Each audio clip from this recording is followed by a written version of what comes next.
Hello everyone, my name is Kitetsu and welcome back to my channel. This was really frustrating because I'd basically finished making this video when my computer decided to automatically restart and do an update. So now I'm recording it again, but the good thing is I know exactly what I want to say.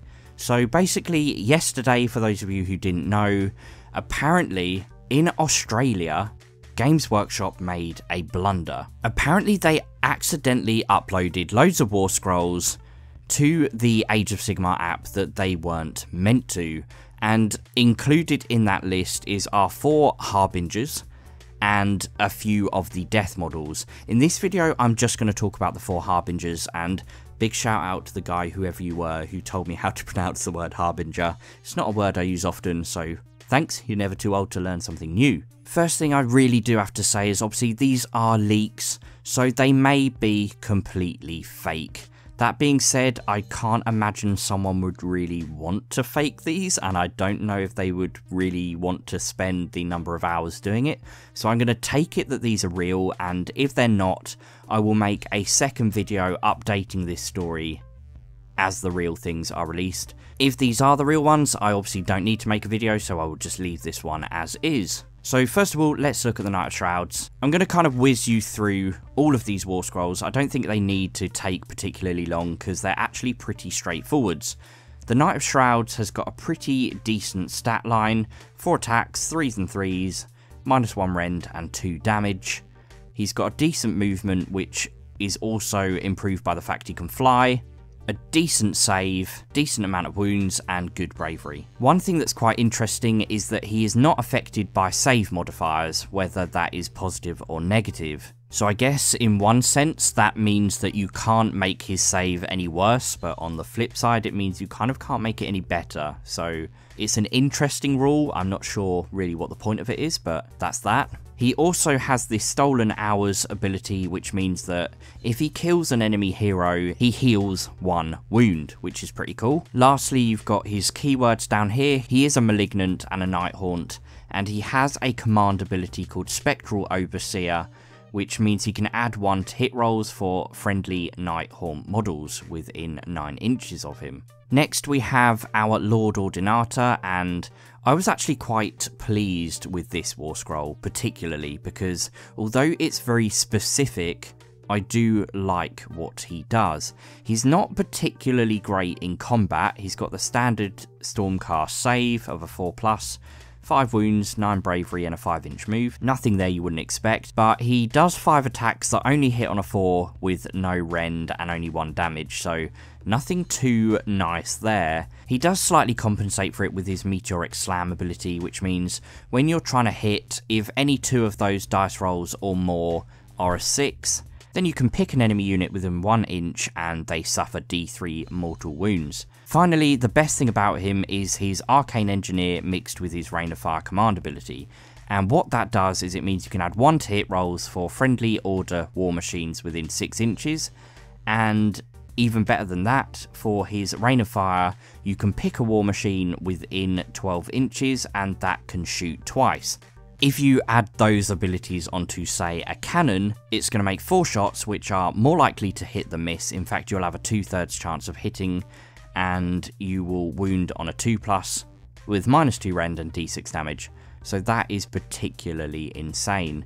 If you play the game a lot, you will know that the chances of getting 4 3+ is quite high, and wounding on a 2+ is fairly safe, so it's not conceivable to think that you could do a massive amount of damage. Upwards of 12 damage with a single round of shooting on one of these cannons, and my fan has just decided to kick into overdrive on my computer, so hopefully that's not going to ruin this video. Next we have the Darkoath Warqueen. She is nothing particularly special. Her stat line is the same as the Knight of Shrouds in terms of her axe, except it only does 1 damage instead of 2. The way that she compensates for it is that if she attacks a hero or a monster, she adds 1 to the damage, and if she slays one of those heroes or monsters, she adds 1 to the attacks with her axe for the rest of the game. To make up for the fact her save isn't very good, she basically has a kind of aura of protection with her rune shield. If you allocate a wound to her, roll a die, and on a 6+, that wound is negated and the enemy unit suffers a mortal wound. Her command ability is also nothing special in my opinion. It only affects Slave to Darkness units,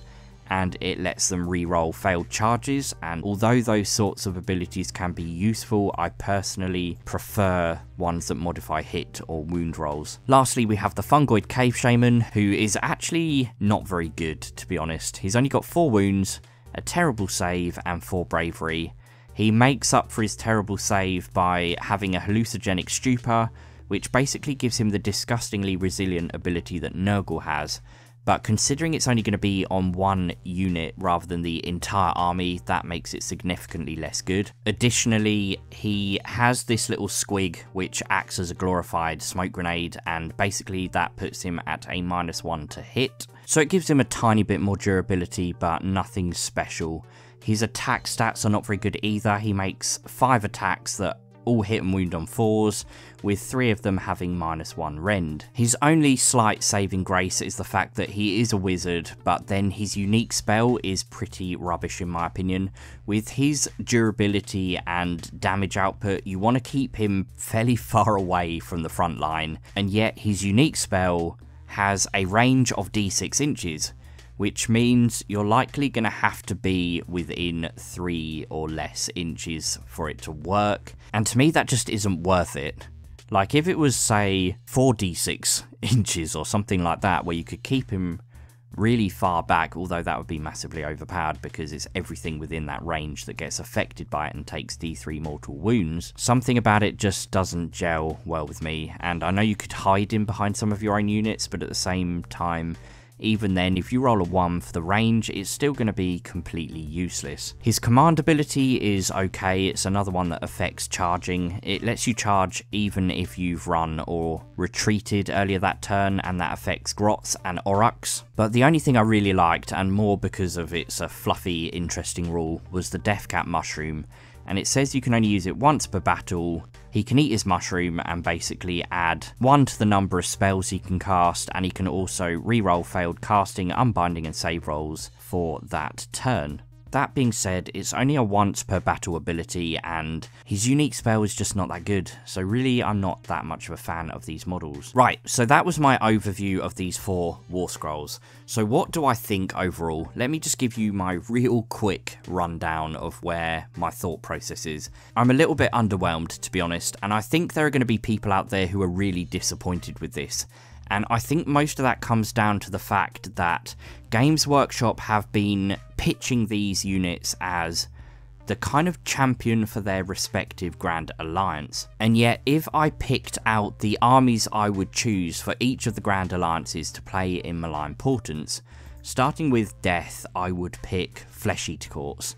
And the Knight of Shrouds is more or less completely useless to them, because his command ability only affects Night Haunts. As for the Lord Ordinator, if I was going to enter the campaign, I would either have Sylvaneth or Dark Elves, and his abilities only affect war machines that are really worthwhile, so completely useless. As for the darkoath warqueen, I don't think she's that great anyway, but I collect Khorne and Nurgle, and she's completely useless for that because she's a Slaves to Darkness model. And finally, the Fungoid CAVE-SHAMAN, I guess he would actually be useful in an Ironjaw's army, but I don't think he's that great a model.